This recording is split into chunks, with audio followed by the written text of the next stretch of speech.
Hey guys, welcome back to Elevated Soul. Today we are starting with a new chapter from Śrīmad-Bhāgavatam, Ajāmila, Canto 6. After hearing the description of the hellish planets, Maharaja Parikshit, being a compassionate Vaishnava, became very concerned about how the conditioned souls could attain liberation from material entanglement. Therefore, he inquired from Sukadeva Goswami, "O most fortunate sage, please tell me how the human beings may be saved from having to enter the hellish conditions you have described and thus suffer so greatly." Sukadeva Goswami replied, "My dear king, before the time of death arrives, if one does not counteract whatever impious acts he has performed with his body, mind, and words by means of proper atonement, he will certainly have to enter the hellish planets and undergo terrible suffering. Therefore, before death arrives, one should atone according to the prescriptions given in Shastra. Just as an expert physician diagnoses a disease and then treats it according to its gravity, one should undergo atonement according to the severity of his sins." Sukadeva Goswami could have immediately spoken to Maharaja Parikshit about the superior strength of devotional service, but to test the intelligence of his disciple, he first described the process of atonement according to Karma Kanda. It is a fact that anyone who does not take to devotional service must follow this system of atonement if he wants to save himself from hellish life. The intelligent king then said, "One may know that sinful activity is injurious due to having seen how a criminal is punished by the government and rebuked by people in general. Or one may hear from Shastra about the hellish conditions that await the performer of sinful acts. And yet, despite such knowledge, it is seen that even learned persons commit sinful activities again and again, as if by force, even after having undergone atonement. It appears that the process of sinning and then atoning is like the bathing of an elephant. An elephant cleanses itself very nicely with water, but then after coming out of the river, it throws dust all over its body. Therefore, I consider this process of atonement to be useless. It is a fact that regardless of how many times he is punished, one who is attached to sense enjoyment will commit sinful acts again and again, being forced to do so by habit." By pointing this out, Maharaja Parikshit passed the test of his spiritual master and then waited to hear more on the subject. Sukadeva Goswami continued, "My dear king, because acts of atonement are creative by nature, they cannot free one from the tendency to continue to act furtively. In other words, people who are in the mode of darkness may counteract the reaction of a particular sin by means of atonement, but because they have not been elevated from their ignorant condition, they will certainly continue to act sinfully. Even if an ignorant person superficially adopts a life of piety, he will remain prone to sinful acts, because his material desires have not been uprooted. Therefore, real atonement is enlightenment in perfect knowledge. If a diseased person eats pure food as prescribed by a physician, he gradually becomes cured. Similarly, if one follows the regulative principles of knowledge, he gradually progresses towards liberation from material contamination. For this purpose, one must observe a life of celibacy without falling down and observe various austerities by voluntarily giving up sense enjoyment. One must learn to control the mind and senses, give in charity, and be truthful, clean, and non-violent. In this way, one may become purified of all sins, just as dried leaves and creepers beneath a bamboo tree may be burned to ashes by fire. Since Maharaja Parikshit was a great devotee, this answer in terms of Jnana Kanda also did not satisfy him. He knew that just as the burned creepers may grow up again because the roots have remained in the ground, one may return to sinful life in spite of following the process of acquiring knowledge as outlined above, because the roots of desire have remained within his heart. Sukadeva Goswami could very well understand his disciple's mind, and so without even waiting for Maharaja Parikshit's rebuttal, he continued, "Only the rare person who has become a pure, unalloyed devotee of the Lord can uproot the weeds of sinful life so that there is no possibility they will once again revive. This is accomplished by the execution of devotional service, just as the sun completely dissipates fog by its powerful rays. My dear king, if a sinful person engages in the service of a bona fide devotee and thus learns how to dedicate his life to the lotus feet of the Lord, he can become completely purified. Such perfection is not possible for one who undergoes the other methods I had described, however, beginning with brahmacharya. Therefore, Bhakti Yoga is the most auspicious path, and it is fearless because success is guaranteed. Just as a pot that had contained liquor cannot be purified even if washed by the water of many rivers, non-devotees cannot become purified by the process of atonement even if it is performed perfectly. On the other hand, even though they may not have perfectly realized Krishna, the devotees who have fully surrendered even once unto his lotus feet and thus have become attached to his name, form, qualities and pastimes are completely freed from all sinful reactions, for they have accepted the true means of atonement. Even in dreams, such surrendered souls never see Yamaraja or his order carriers, the Yamadutas. In this connection, learned saintly persons describe an ancient history which I shall now narrate to you. There was once a Brahmana named Ajāmila who lived in the city of Kanyakubja, which is called modern Kannauj. In his youth, Ajāmila was a reservoir of all good qualities and was firmly established in executing the Vedic injunctions. Because of following the rules of perfect brahmacharya, he was very mild and gentle, and he kept his senses under control. He was expert in chanting the Vedic mantras, he was always truthful, and he would not indulge in speaking nonsensically. Ajāmila was very respectful to his superiors and guests, and he acted in a benevolent way toward all living entities.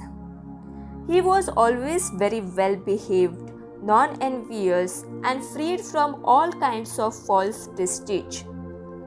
Once, on the order of his father, Ajāmila went to the forest to collect some fruit, flowers, and two kinds of grass called samit and kusha.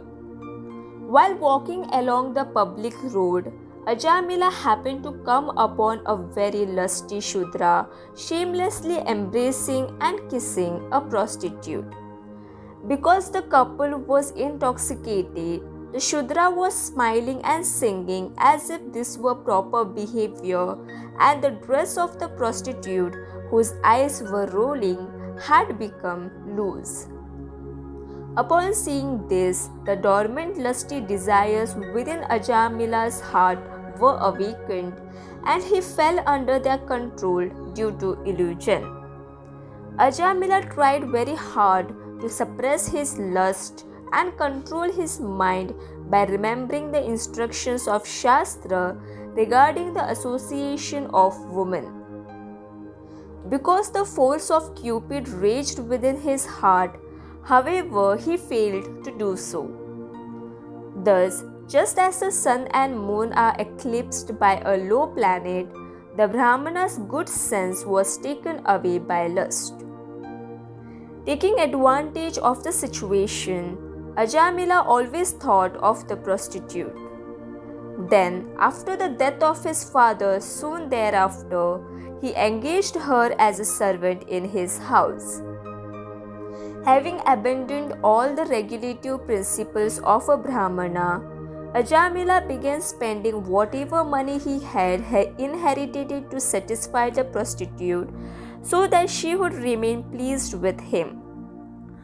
Because his intelligence had been pierced by her lustful glance, the victimized Ajāmila gave up the company of his very beautiful young wife, who was from a respectable Brahmana family, and engaged in sinful acts in the prostitutes' association. After his inheritance became exhausted, Ajāmila began to earn money by any means possible so that he could maintain the prostitute and their children. Sometimes he would arrest someone and plunder him, and sometimes he got money by cheating others in gambling.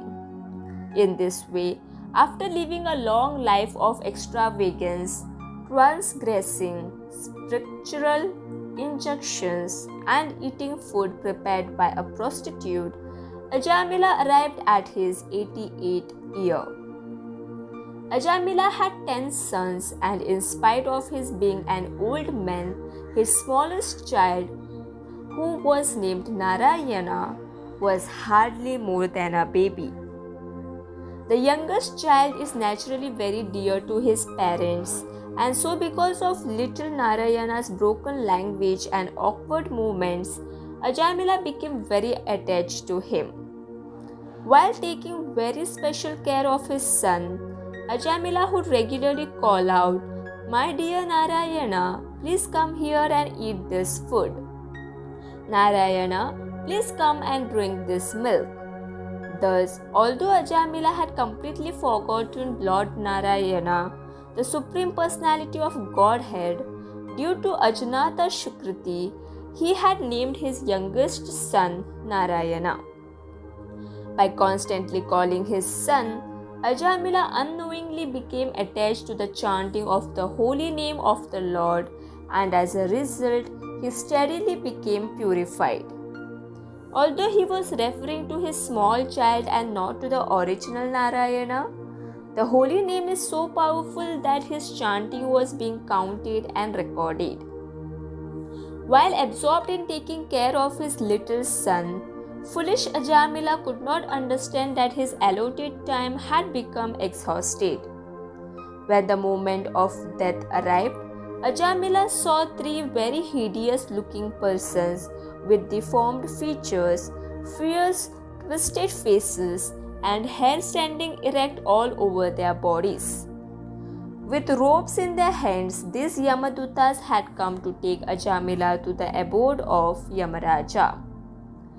Being extremely afraid, the bewildered Ajāmila began loudly calling out for his small son Narayana, who was playing nearby. Thus, although he was calling for his child, Ajāmila somehow or other offenselessly chanted the holy name of the Lord, at the time of death in great anxiety and with tears in his eyes. In his youth, Ajāmila had been accustomed to worship the Narayana Shila, and as a reward for this service, the Lord mercifully inspired him to name his youngest son Narayana. Actually, when Ajāmila named his son Narayana, all the reactions of his sinful life became neutralized. Then, as he continued to chant the name Narayana thousands of times while calling his son, he unconsciously advanced in Krishna consciousness.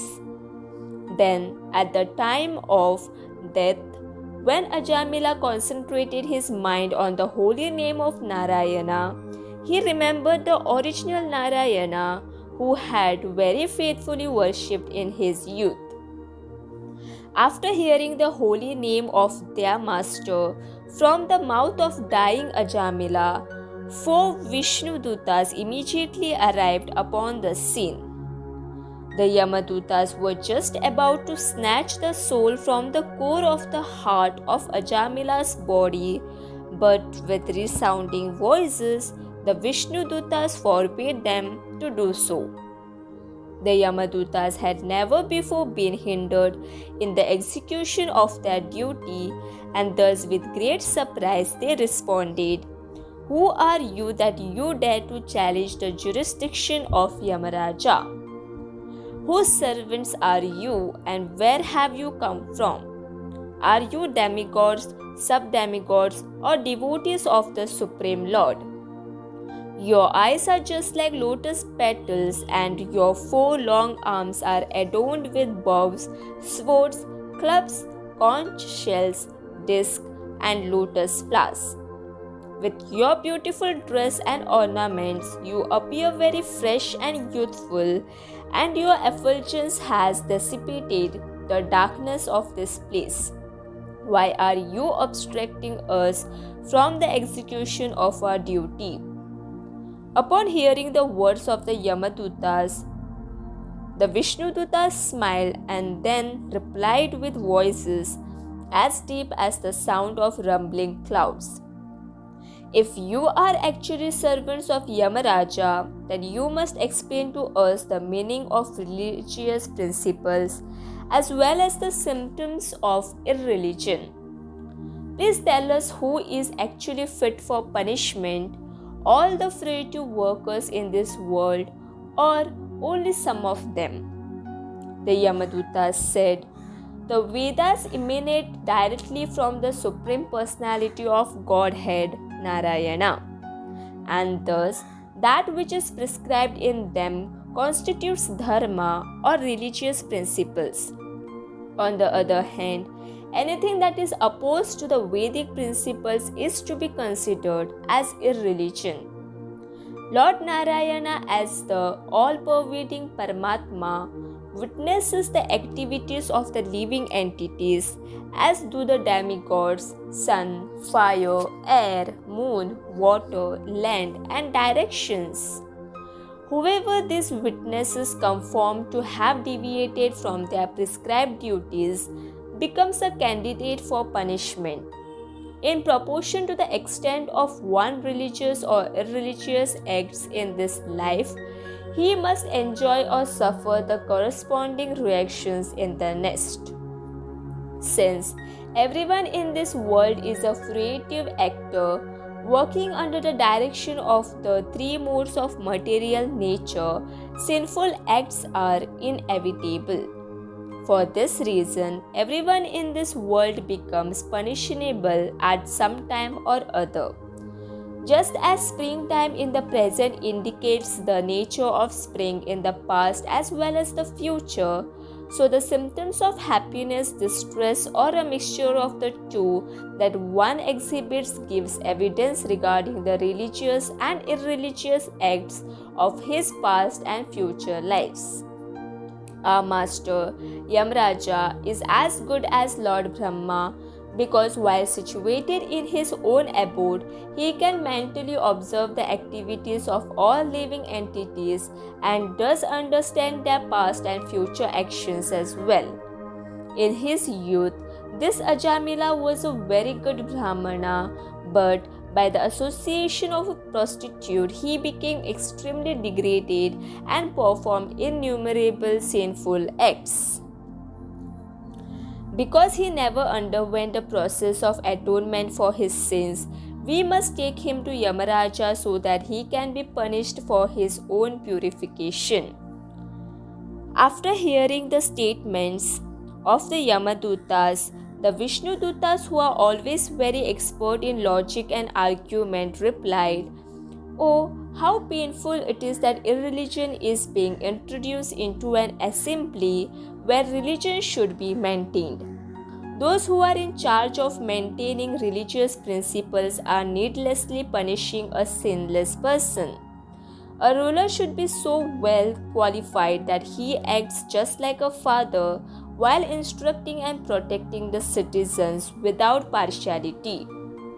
If leaders become polluted, however, and thus exhibit partiality by punishing the innocent, where will the citizens be able to take shelter? The innocent and unenlightened citizen is just like an ignorant animal that is sleeping in peace with its head upon the lap of his master. If a leader of society actually deserves to be the object of one's faith, then how can he punish a foolish person who has fully surrendered in good confidence? Ajāmila has not only atoned for the sins he performed in this lifetime, but for those he had performed in millions of previous births. But in a helpless condition, he chanted the whole name of Lord Narayana. Even though his chanting was not pure, it was offenseless. As a result of this Namabhasha chanting, Ajāmila has become pure and eligible for liberation. Even previously, while taking care of his son, Ajāmila repeatedly uttered the 4 syllables Narayana and thus sufficiently atoned for the sinful reactions he might have accumulated throughout millions of lives. The chanting of the holy name of Lord Vishnu is the best process of atonement for one who kills a Brahmana, murders women, a king or his own father, who slaughters cows, has sex with the wife of his guru, and for all kinds of other sinful people. Simply by such chanting, one can attract the attention of the Supreme Lord, who therefore considers, because this man has chanted my holy name, my duty is to give him protection. Vedic ritualistic atonement is not as purifying as the chanting of the Lord's holy name, which reminds one of his fame, qualities and pastimes, and it does not awaken devotional service unto the Lord. The remaining will be continued in the next video. Radhe Radhe.